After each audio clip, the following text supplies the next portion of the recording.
আম গাছে সবুজ পাতা ঢাকা পড়েছে মুকুলে। মৃদু বাতাসে দোল খাওয়া মুকুলের এ সমারোহ নওগাঁর সাপাহার, পোরশা, নিয়ামতপুর, মহাদেবপুর পত্নীতলার আম বাগানে। জানুয়ারির শেষ সপ্তাহে একসঙ্গে ফুটেছে আমের মুকুল।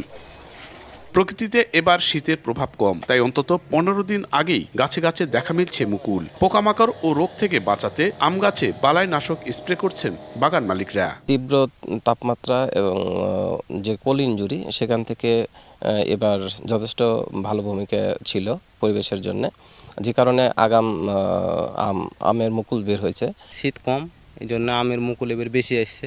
ফলন আলাদাই আশা করা যায় যে ভালো পাওয়া যাবে। 30 বিঘা আমাদের বাগান আছে, পরিচর্যা ভালো করতে সেচ দিতে আছে।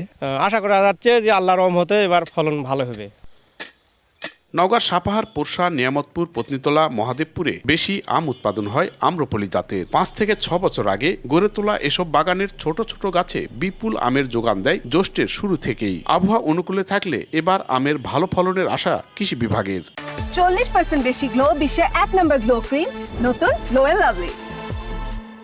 বিপর্যয় না হয় তাহলে গতবারের তুলনায় এবার গাছের মুকুল ভালো হবে, ভালো ফলন পাবো, আমরা সে আশা করতেছি। কৃষকদের যে পরামর্শ, আমের মুকুল ঝরা প্রতিরোধ করতে হবে এবং কিভাবে তার পরিচর্যা করতে হবে, আমরা কৃষকদের সার্বক্ষণিকভাবে পরামর্শ দিয়ে যাচ্ছি। গেল বছর নওগাঁ থেকে 2000 মেট্রিক টন আম বিদেশে রপ্তানি হয়, যার মধ্যে ছিল আম্রপলি, ব্যারিফোর, হিমসাগর ও কাটিমন জাতের আম। আম্রপলি, ব্যারিফোর, কাটিমন, নাগফজলি এমন অন্তত 23 জাতের আম উৎপাদন বাণিজ্যিকভাবে হচ্ছে নওগাঁয়। জেলা কৃষি সম্প্রসারণ অধিদপ্তরের তথ্য বলছে, চলতি মৌসুমে জেলায় 30,400 হেক্টর জমিতে আমের বাগান গড়ে তোলা হয়েছে, যেখান থেকে 4,10,000 মেট্রিক টন আম পাওয়ার আশা করা হচ্ছে। নওগাঁর মহাদেবপুর আম বাগান থেকে এম আর রকি, সময় সংবাদ।